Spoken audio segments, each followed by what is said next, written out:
So before painting any kind of leaf, I really like to look up reference photos, mostly to see that the strokes that I'm using actually look kind of lifelike. Bear in mind that this tutorial is for a loose representation of eucalyptus leaves, so I'm not going for uber detailed necessarily, but historically, leaves and florals and me have not had the smoothest of relationships in terms of me figuring out how to paint them. So that's why I'm sharing this process with you, because looking at reference photos really helped me get the hang of it. And hopefully it will help you get the hang of it too. So I just pulled up Pinterest and typed in eucalyptus leaf. There are lots of different shapes and kinds of eucalyptus leaves, but the one that we're going for today in this YouTube tutorial looks like this. This also demonstrates a cool feature Pinterest has, in case you didn't know.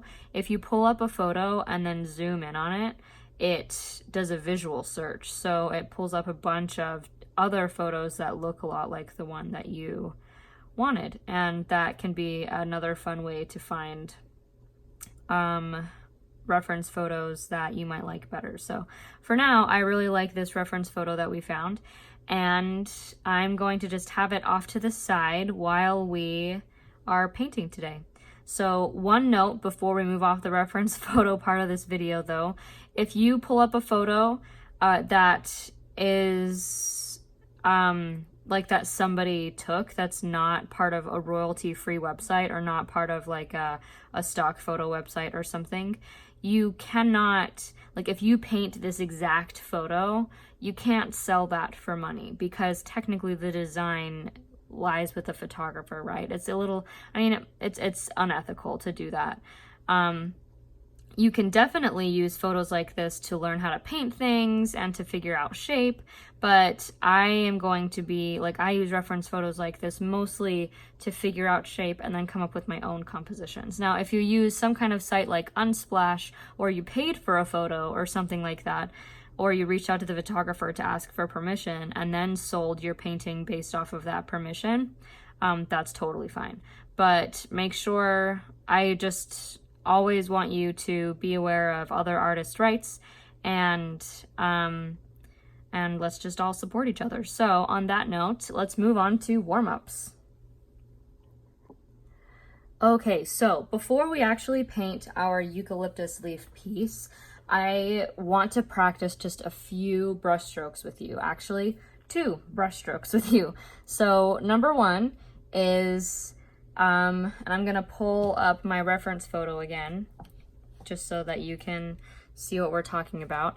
Number 1 is going to be a stroke that mimics this like circular, the big flat leaf, as if the whole leaf were facing open, like they do often on these stalks of eucalyptus leaves.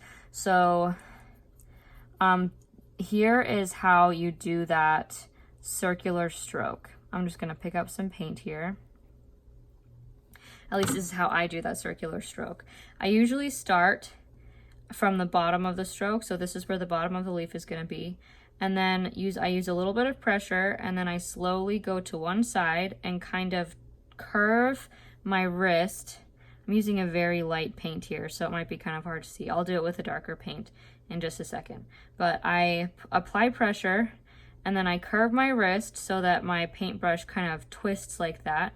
And then after I've mostly gotten the shape, I fill in the rest of that leaf with paint manually after that.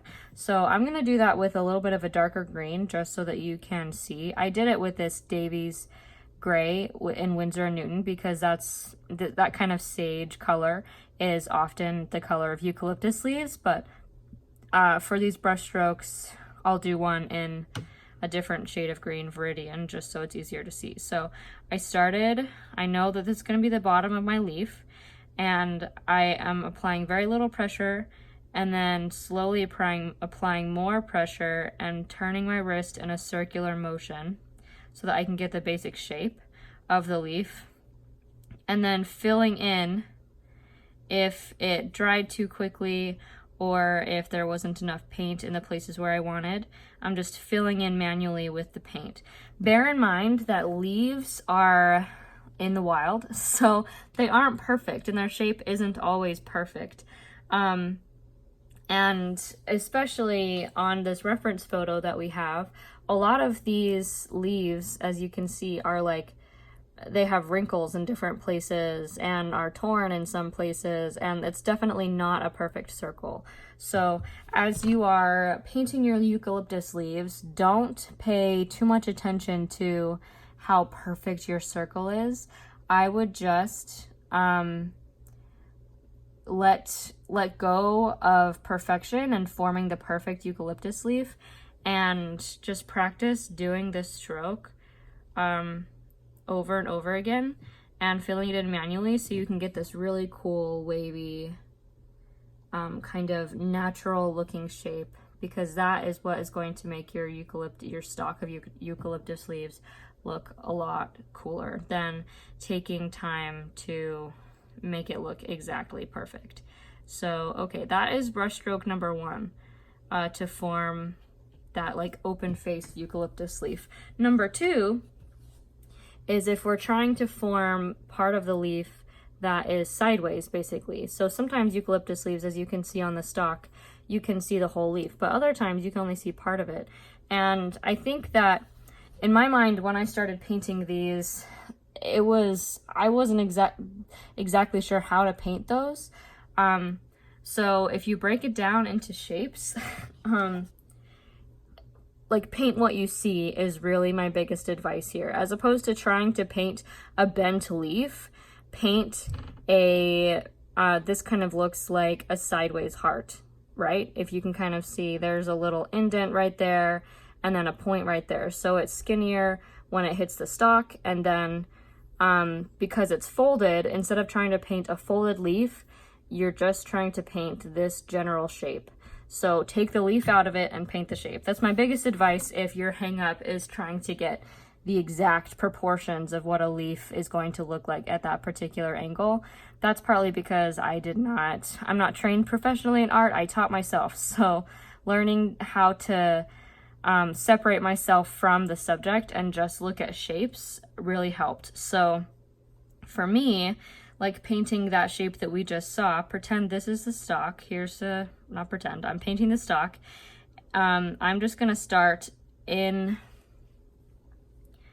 at the stalk, and we know that it's skinnier there, and then it gets a little bit thicker outward like that. And that's not perfect. If we want it to look like that like heart shape that we saw before, then I would add just a little bit more details there.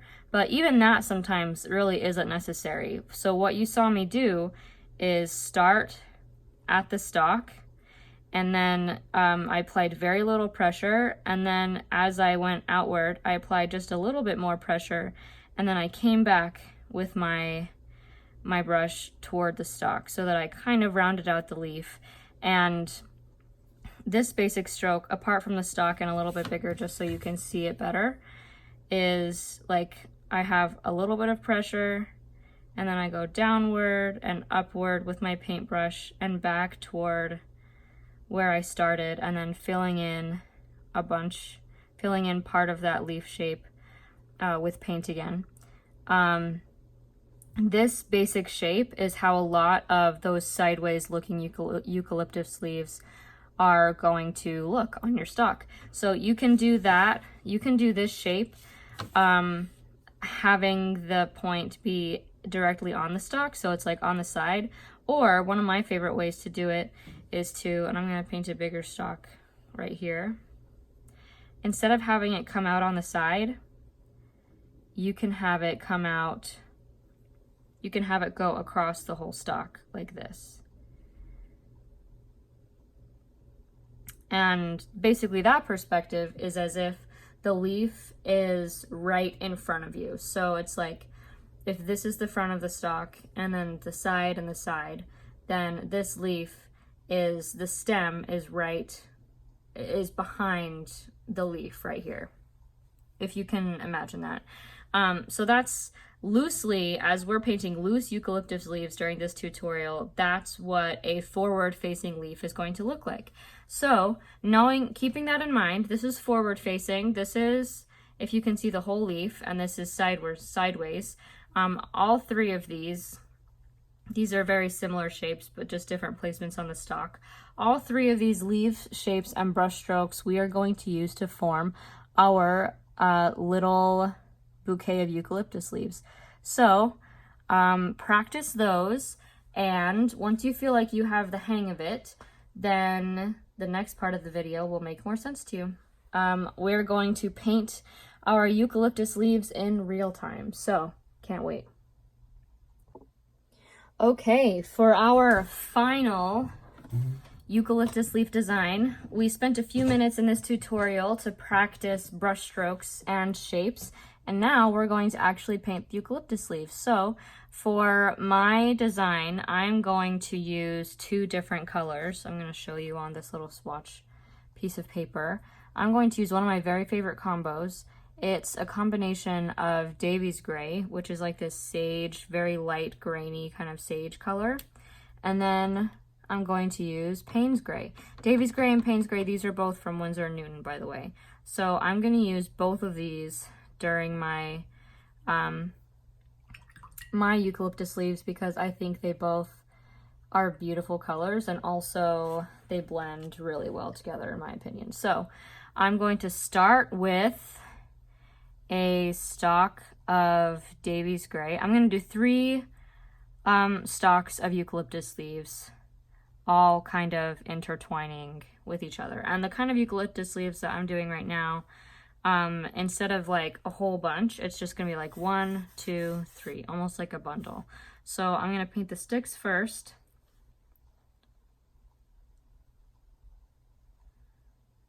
And using the very tip of my paintbrush, notice that I'm using my large number 10 paintbrush, but I am able to get a thin line using the very tip of it, and that is the difference oftentimes between professional paintbrushes and student grade. So this is a Princeton brand paintbrush. It's the Neptune series, which the bristles are very soft in the Neptune series. They are probably Princeton's, the series of brushes from Princeton that are most like real sable hair brushes, for the record, but they are synthetic. So I'm just painting these stalks first so that I can have a broad outline. And notice how they're not exactly even either. I'm not painting them symmetrical or anything. They're not even crossing at the same place. And that's because I like to add imperfection to, especially to my paintings of natural things like leaves and florals. So there are my stalks. And now I'm going to just go down the stalks one by one. I'm mostly going to be using Davy's Gray, but occasionally I'm going to add in some Payne's Gray for a little bit of accents. So I'm going to start at the top here and do a nice round brush stroke. And I'm not going to pay much of attention to the shape of the brush stroke to make it like exactly perfect, because I think that nature is imperfect, and so just kind of letting the watercolor do its thing, and as long as you're filling in the spots on the paper, then it doesn't matter if you get a perfect circle. Letting the watercolor do its thing is really the best way to get a lifelike representation of these eucalyptus leaves. So also please note that as I'm using some Payne's Gray here, I'm not going to use the full pigmented version. I'm watering it down and using a lighter color value because Payne's Gray is very powerful. It's a very powerful pigment, and I don't want it to completely overtake my Davy's Gray here. So I'm just going to use some wet on wet action to add some accents here. And if I have too much paint, I can always use my trusty Q-tip to take away some of the excess. So that's what I did there. I took away some excess water, and then With my brush now, I'm just kind of gently tapping in some of that Payne's Gray into the other leaves too. Okay, so now let's go on. Bear in mind that we want a lot of variety of these leaves, right? So there are two different ways you can add variety. One way is to go, as you're going down the stalk, just make sure to make the leaves differently sized and in different places. Another way is to do the leaves one shape at a time, purposefully leaving space for a different kind of leaf. So I'm gonna do, for this first stalk, I'm gonna do all of the round shaped leaves first, and then I'm gonna go back in and add the other shapes. And then for the other stalks, I'm gonna do the opposite, where I go down the stalk and add in the leaves one at a time. So you should just do whatever works for you in terms of adding variety to your leaf. If you think that it makes a lot more sense to do all of the round ones at the same time and then do all of the other leaves at the same time, then by all means go and do that. But if you're a more one stalk at a time kind of person, like from top to bottom, then try that method too. And my best recommendation is to try multiple ways, multiple methods, and see which one is really the best way for you. So as I was talking, I hope that you can see I'm just kind of forming these circles here, these basic shapes from that basic brush stroke that we learned before. Super easy. These are loose watercolor leaves, so it's I'm not paying much attention to if they're perfect. So I added those round leaves, and now I'm just gonna go in and add a few small round leaves in some places, like this, maybe down here. And then I'm gonna add a couple sideways ones as well. So I don't want all sideways ones, but I do want some. So here's one sideways one. Here's another sideways one. Maybe this one is more of a frontward facing one, so it crosses the stem instead of hanging on the side. And then maybe just one more like that. And in terms of mixing colors, as you can see, I mostly am using this Davies Gray, but then sometimes I'll also just, without even, I didn't really make a plan for when I was going to use which color, but occasionally I'll bring in some of that Payne's Gray just so I can get that cool blue-green blend on this leaf. So, and you might have seen me re-wet the stalk a few times. That's because while the leaves are still wet, I want to re-wet the stalk so that all of the colors and all of the paint will blend beautifully, as opposed to if the stalk was dry while the leaves were wet, then there would definitely be paint lines on it and it wouldn't look quite as seamless. So that's an explanation there. Okay, so now I'm gonna go on and do the other stalks, and I told you with these ones I'm just gonna go down the line. Bear in mind that very clearly this middle stalk I decided was gonna be the front stalk, so some of these leaves are gonna be behind other ones. So as I paint, you'll probably notice me more and more paint only part of leaves to leave room or to continue the effect that some of these leaves are behind other ones. So I'm starting from the top, and I did that leaf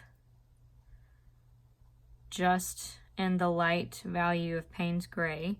And now I'm going to do 2 leaves at the top here.